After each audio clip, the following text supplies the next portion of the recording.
Apocalipsis 7, versículos del 1 al 3.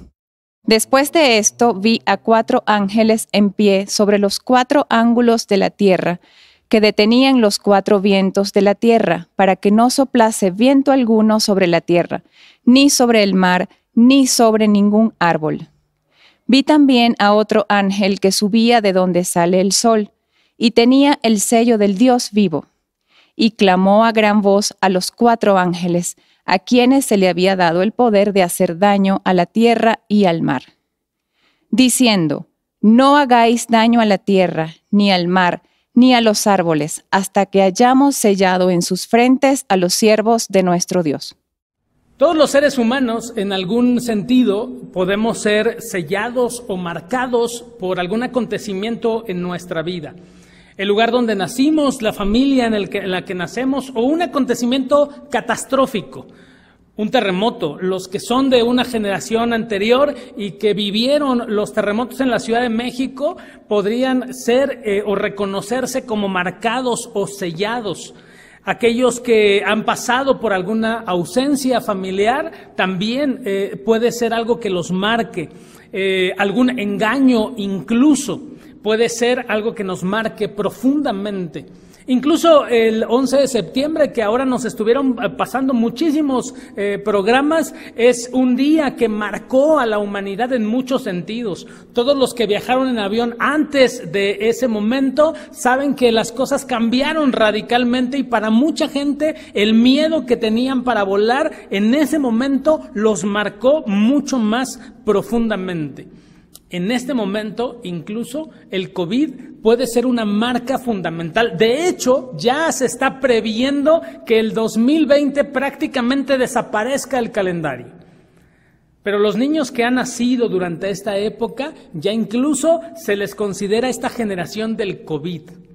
A los seres humanos nos encanta profundamente estar segmentando a las personas. Y si alguien nació en el 2020, justo en el milenio, ya se le llama millennials. Y de hecho hay materias incluso que tienen que ver con esta segmentación. Porque de alguna manera en la época que hayas nacido, según los acontecimientos históricos, según todo lo que haya pasado, eso puede ser una marca para ti. Todos los seres humanos en algún sentido tenemos una marca. Tenemos un sello, tenemos algo que de alguna manera ha marcado nuestra vida. Y estas cosas, en muchos sentidos, determinan cosas importantes en nuestra vida. Generalmente, estas marcas son por una mala experiencia. Y esta mala experiencia genera un trauma. Y el trauma es algo muy difícil de superar. Algunos dicen, ya lo superé, pero me quedó una cicatriz. Y como decimos en México, quedamos ciscados. Así que si un novio te engañó, es muy probable que si alguien se te acerca, tendrás tus reservas y estarás muy cautelosa porque te acaban de engañar hace poco y esa marca, esa cicatriz, no se olvida. ¿Será que el COVID sea lo que realmente nos va a sellar en esta época? ¿Será que dejará una marca tan indeleble y tan profunda que sea algo que verdaderamente sea tan difícil de superar? Si tú eres de los que ha guardado la cuarentena por estos casi 6 meses, ¿qué sentiste cuando saliste por primera vez a la calle?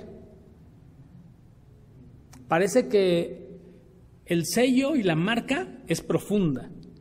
Pero en este capítulo 7, donde llegamos prácticamente casi al primer tercio del libro de Apocalipsis, nos habla de los sellados y hay un sinnúmero de explicaciones al respecto de este capítulo. Pero primero quisiera que nos pusiéramos de acuerdo en qué significa este capítulo 7 a lo largo de todo el libro de Apocalipsis. Porque traemos una dinámica en la que los sellos están siendo abiertos y cada sello representa una cosa especial que hemos ido explicando. Llegamos aquí al 6º sello en el capítulo 6 y el 7º sello se abre hasta el capítulo 8. Algunos han pensado que el capítulo 7 en realidad es como un interludio, como un intermedio entre el penúltimo sello y el último sello. A mí me parece que no necesariamente estamos ante un interludio, sino más bien estamos ante una explicación que parece, y desde la perspectiva de Dios, es pertinente para nosotros. Una explicación que nos dice a nosotros como creyentes cómo y qué va a suceder en medio de toda la ira de Dios que será derramada. Esta ira que tiene que ver con los sellos que ya hemos explicado es un momento históricamente terrible, es un momento que será difícil de sostener. Tan difícil de sostener es que el último versículo del capítulo 6 dice: ¿y quién podrá sostenerse en pie? Ante ese momento de la ira de Dios, ¿quién podría sostenerse en pie? Me parece que el capítulo 7 es la explicación o la respuesta a esa pregunta. ¿Quién podría sostenerse en pie? Este capítulo, amados hermanos, es lo opuesto al sello anterior. Expone, en el sello anterior, el sexto sello, expone cómo los enemigos de Dios, cómo aquellos que se subieron en los caballos de la desgracia, cómo pedían que de alguna forma las montañas los cubrieran. Y este capítulo es exactamente contrario a ese último sello. Los enemigos enfrentan la ira y el juicio de Dios, pero los santos, su iglesia, su pueblo, llegan en el capítulo 7, me parece que a una cima que no podemos ignorar. Una cima fundamental. ¿Quién podría mantenerse en pie ante la ira de Dios? La respuesta es el capítulo 7. En principio, los 144,000. Son los que se podrían mantener de pie ante el Señor. Tendremos que responder primero a la pregunta: ¿quiénes son los 144,000? Hay por lo menos 3 versiones o 3 interpretaciones de los 144,000. Hay mucho más, pero yo creo que hay 3 que me parece que son las más estudiadas y las más adecuadas que podemos encontrar.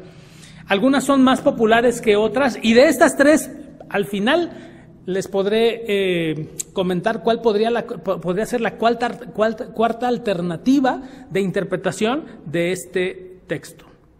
Espero que me puedan aguantar tantito el tiempo, porque es una explicación bastante amplia y voy a tratar de hacerlo lo más rápido posible. Cuando se pregunta quiénes son los 144,000, la primera respuesta, hermanos, son judíos evangelistas que anunciarán el reino durante la gran tribulación. Esa es la primera respuesta.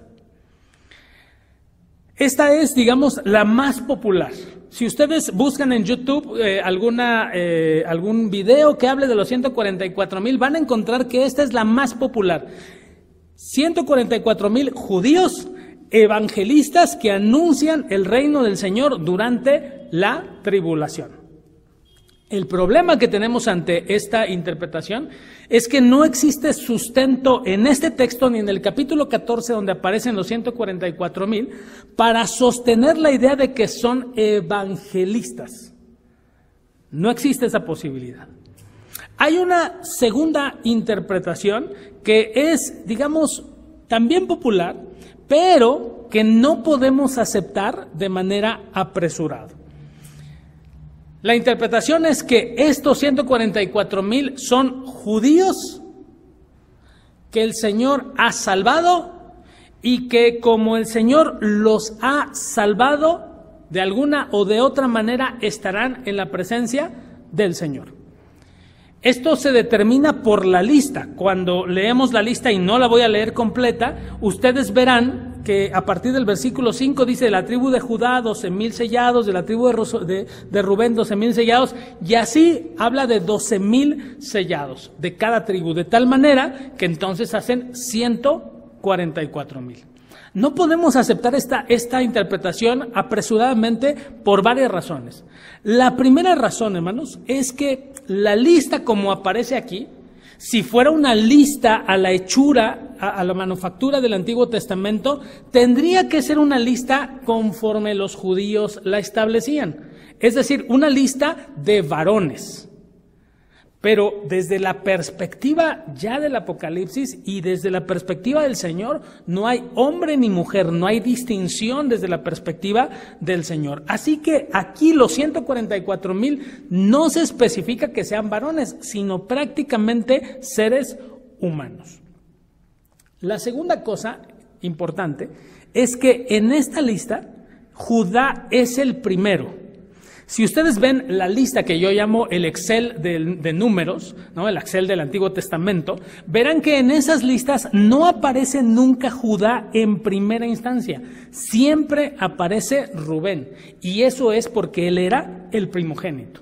Algunos dicen que aquí aparece primero Judá porque de ese linaje venía el Mesías, pero nunca, en todo el Antiguo Testamento, nunca aparece estas listas de las 12 tribus, en primer lugar Judá, sino siempre aparece Rubén. Otro problema que encontramos es que según el Excel del Antiguo Testamento, que es Números, en el capítulo 1, se determina, capítulo 1, versículo 49, se determina que Leví no fuera incluido dentro de la lista de las 12 tribus. Y en esta lista aparece Leví. En el Antiguo Testamento el reemplazo siempre era José o alguno de los hijos de José. Ese era el reemplazo de Leví, principalmente Dan y Manasés. Otra inconsistencia de esta lista es que se omite a Efraín, la tribu más importante del norte. Si ustedes leen detenidamente la lista, van a ver que no aparece Efraín. La otra cosa importante es que tampoco aparece Dan, se omite a Dan. Y algunos dicen que en esta lista se omite a Dan porque se hablaba en el Antiguo Testamento de que de la tribu de Dan es de donde vendría el anticristo. Pero las otras listas y las otras lecturas apocalípticas, especialmente de Ezequiel, en esas listas sí aparece específicamente Dan. Y la última cosa que podría ser una inconsistencia importante es que hay una simetría matemática. La simetría matemática es que de cada tribu son exactamente 12,000. ¿Alguien podría imaginar que en una tribu y en otra haya exactamente 12,000? ¿O que solamente se eligieran a 12,000? Parece que esta simetría matemática tiene más que ver con un recurso literario, con un recurso apocalíptico, que con un dato específico y tan claro como 12,000 de cada tribu. Un dato más y un dato importante es que en la época de Jesús ya se había hecho una desaparición de todas las listas de las tribus, de tal forma que hasta hoy prácticamente ningún judío tiene certeza absoluta de a qué tribu pertenece. De ahí que cuando encontramos en Mateo la genealogía de Jesús, lo que encontramos es una labor exhaustiva de reconocimiento para ver de dónde venía el Mesías e interpretar que venía justamente del linaje de David. No podemos entonces tan fácilmente aceptar que estos 144,000 son específicamente judíos. Hay quienes, y esta es la tercera interpretación, dicen que estos 144,000 representan al pueblo de Dios. Y esto se dice por varias razones. Porque en realidad las 12 tribus, ya para la época del Nuevo Testamento, pero aún desde la época del Antiguo Testamento, representaban más un concepto puramente abstracto, pero con peso teológico. Es decir, cuando se hablaba de las 12 tribus, se asumía que era el pueblo elegido por Dios, llamado por Dios para su servicio. Podrían ser 2 tribus, podrían ser 3, podrían ser 10, pero finalmente 12 tribus era un concepto más teológico que genealógico. Un concepto que probablemente nosotros podamos entender de mejor manera es los 12 apóstoles, o los 12, como en algún momento se le llamó. Cuando muere Judas, Cuando Judas se quita la vida, quedaron 11, pero se les seguía denominando 12. Después se elige a otro apóstol, que era Matías, y entonces se convierten en 12. Pero después se agrega a Pablo y entonces se convierten en 13. Y nunca en nuestro lenguaje escuchamos decir a los 11, o a los 12, o a los 13, sino siempre hablamos de los 12 discípulos, y para nosotros ese concepto abstracto tiene un peso teológico. De ahí que nosotros decimos que somos una iglesia apostólica, porque el concepto teológico de los 12 es una forma en la que nosotros entendemos perfectamente.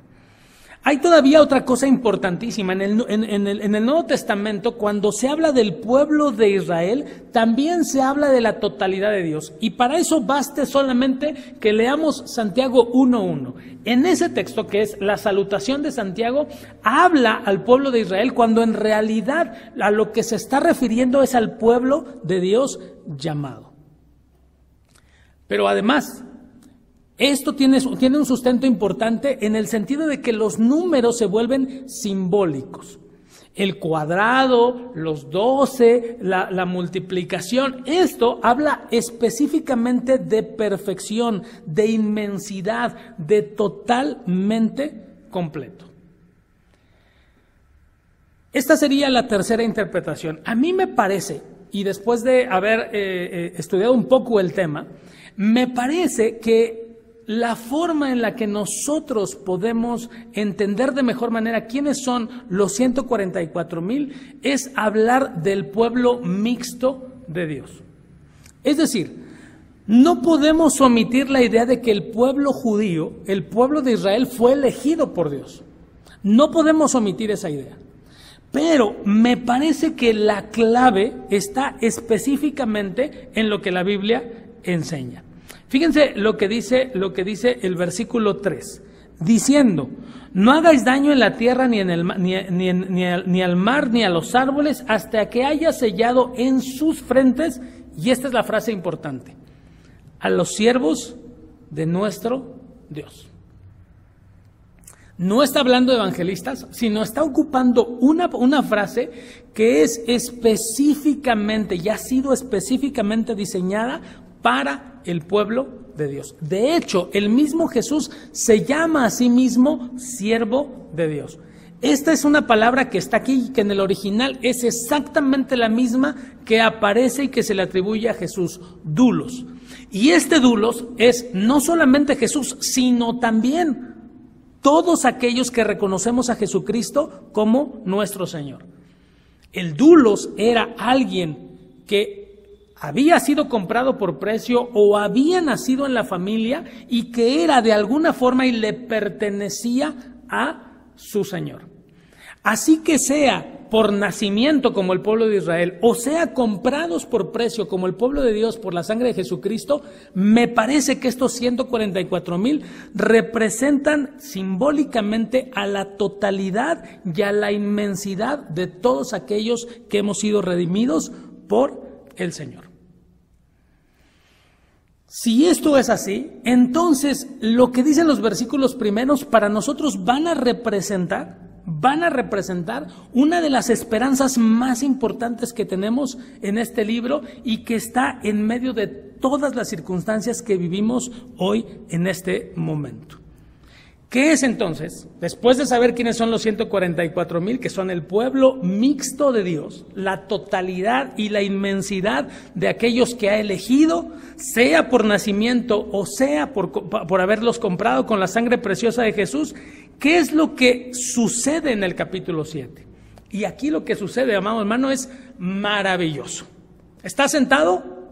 ¿Estás sentada? Ponte el cinturón, porque lo que viene nos va a volar la cabeza. Fíjense lo que acaba de pasar en el capítulo 6.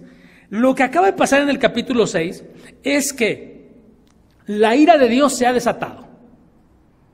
Los sellos han sido abiertos. Y entonces, ¿quién podrá sostenerse en pie? ¿Quién podrá sostenerse en pie en medio de la ira? La respuesta es los 144,000.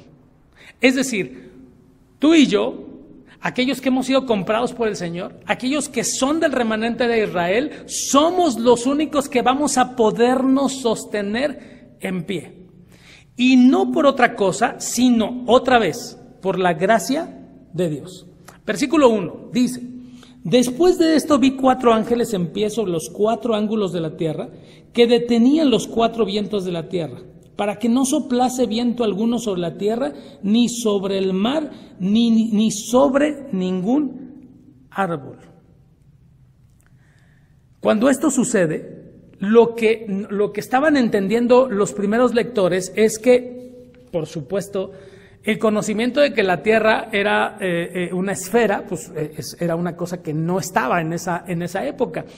En esa época creían que era un cuadrado. De hecho, si vamos a llegar más adelante a eso, cuando lleguemos a los cielos nuevos y la tierra nueva, la nueva Jerusalén, van a ver cómo ahí se dice que es cuadrada. Justamente como un cuadro, porque así se concebía la totalidad del mundo. Así que de los 4 lados, de los 4 puntos cardinales, de esos 4 lados, dice el texto, de esos 4 ángulos se detienen los vientos, porque ahí hay 4 ángeles. Estamos hablando de un lenguaje apocalíptico, de un lenguaje literario. Y estos ángeles son los que detienen los vientos. En el capítulo 6, en la última parte, prácticamente los vientos y el desastre ha sido desatado. Pero en ese momento aparece un ángel que dice: momento. Ahí están los siervos de Dios. Detengan todo. Detengan las prensas y detengan el trabajo, porque antes de que todo esto acontezca, tenemos que hacer algo con el pueblo de Dios. Habla de los vientos y los tornados, los huracanes, las tempestades estaban siendo comparadas desde el Antiguo Testamento con desastres absolutos. Eran realmente desatados para causar el mayor daño a toda la creación de Dios. Lo que aquí se dice es que el Señor va a reunir a su pueblo en medio del catástrofe y va a detener el catástrofe. Y es posible que se detenga todo el juicio de Dios por una cosa: solamente por su pueblo. Y entonces, dice: vi a este ángel, versículo 2, que subía de donde sale el sol y tenía el sello del Dios vivo, y clamó a gran voz a los 4 ángeles, a quienes se les había dado el poder de hacer daño a la tierra y al mar, diciendo: no hagáis daño a la tierra, ni al mar, ni a los árboles, hasta que hayamos sellado en sus frentes a los siervos de nuestro Dios. ¿No te parece maravilloso y extraordinario saber que Dios va a detener todo juicio porque ahí estás? O sea, imagínate, tú vas cantando alegre. Hay un canto, ¿no?, que así se llama, maestro. Yo voy cantando alegre en el camino de la vida y la verdad. Entonces vas silbando en la calle y de repente empieza el viento y viene el juicio de Dios, y entonces un ángel dice: espérense, que ahí va caminando David Silva. Detengan todo, paren todo, porque ahí va caminando mi siervo. Bueno, ponle tu nombre. Yo sé que yo estoy aquí, por eso digo mi nombre, pero ponle tu nombre. ¿Te imaginas el privilegio enorme que tenemos de decir: Dios puede parar el juicio porque yo voy pasando? En medio de esta desgracia, de la desgracia que aparece en el capítulo 6, de todo lo terrible que son los primeros 6 sellos y de lo que será el séptimo sello, Dios dice: ahí está mi pueblo, y mi pueblo tiene que ser protegido. Mi pueblo tiene que tener la certeza y la seguridad de que yo lo estoy cuidando. Ojo, mucho ojo en esto. No está diciendo que nos va a sacar del problema, sino que nos va a proteger. Son dos cosas completamente diferentes. Para algunos en este momento la iglesia ya ha sido arrebatada porque no va a pasar por la tribulación. Pregunto seriamente, ¿ninguna tribulación te ha sucedido? ¿De verdad no tienes una marca y un sello en tu corazón que sea testigo de todo lo malo que te ha pasado en la vida? Me parece que la interpretación de que Dios se levantará a la iglesia para que no le pase nada, para que no viva ninguna tribulación, no es y no está sustentada en la Escritura. Lo que veo que el texto dice es que Dios va a cuidar a su pueblo y para eso los va a sellar. Me parece que el tema del sello es un tema importante.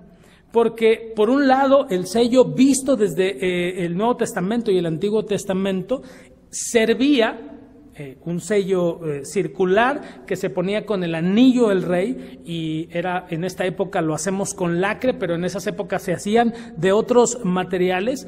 Por un lado, garantizaban que el contenido del texto no fuera alterado. Esa es la primera cosa que estos sellos y los sellos que estamos viendo en el rollo nos dicen eso, que no había sido el mensaje alterado. Pero además el sello garantizaba propiedad. Y por el otro lado, el sello aplicado a un documento certificaba su autenticidad. Esta es la idea de los sellos. Así que dice aquí que su pueblo, sus hijos, serán sellados.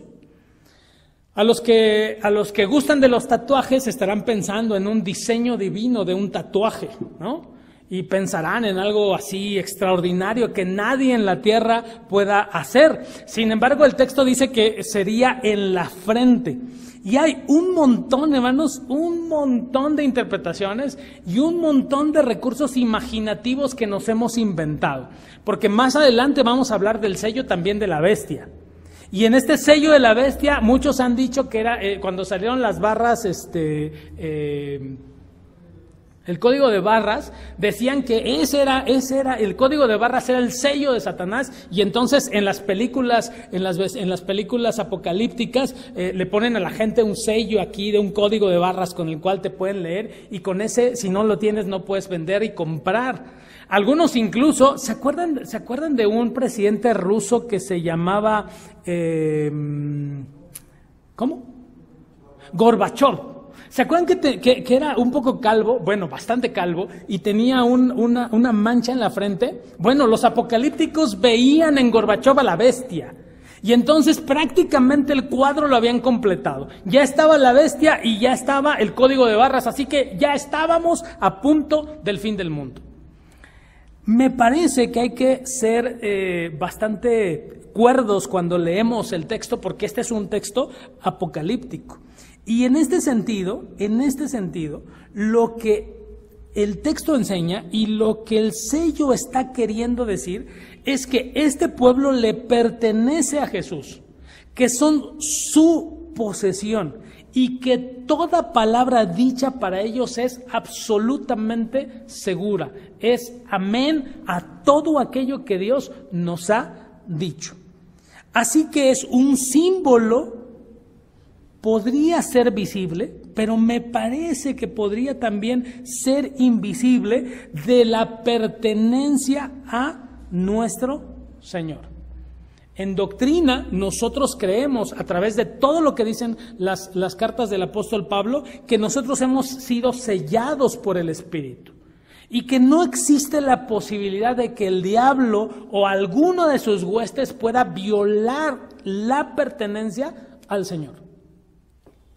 Así que entonces, esto es una señal de protección a los fieles. Y es una señal que me parece estará grabada en el corazón y estará grabada en la mente. Y me parece que este asunto de la frente tiene que ver con esa idea del Antiguo Testamento de llevar en la frente la palabra del Señor, para que entonces absolutamente estemos seguros y ciertos de que Él nos va a proteger. Me parece que podríamos entenderlo de una mejor forma si nosotros recordamos el fenómeno de las plagas. En el fenómeno de las plagas es el cordero al que sacrifican y es la sangre del cordero la que tienen que poner como señal en las puertas, en las ventanas, para que el ángel de la muerte que va a pasar de ninguna manera tome la vida de los primogénitos del pueblo de Israel. Esta me parece que es la figura que se acerca más a este capítulo. Estamos en un momento en el que estamos siendo esclavos de Egipto, estamos siendo esclavos del imperio, viene el juicio de Dios hacia Egipto y en el juicio de Dios con el sello, con esa marca del Cordero del Señor, entonces seremos liberados de todas, absolutamente todas las consecuencias del juicio. Cuando leemos el libro de Éxodo, lo que nosotros encontramos a partir del capítulo 7 al capítulo 11 es cómo el juicio llega sobre Egipto y sin embargo el pueblo de Dios es protegido y cuidado. ¿Puede entonces Dios enviar su juicio y cuidar a su pueblo? Amén. Lo puede hacer. Pero no solo el texto nos dice que lo puede hacer, sino lo que dice el texto es que lo hace. Y nadie, absolutamente nadie de los suyos se perderá de su mano. El cristiano sellado, entonces, está sellado de tal forma que tiene la protección del Padre, tiene el ejemplo del Hijo y tiene la asistencia del Espíritu de manera permanente.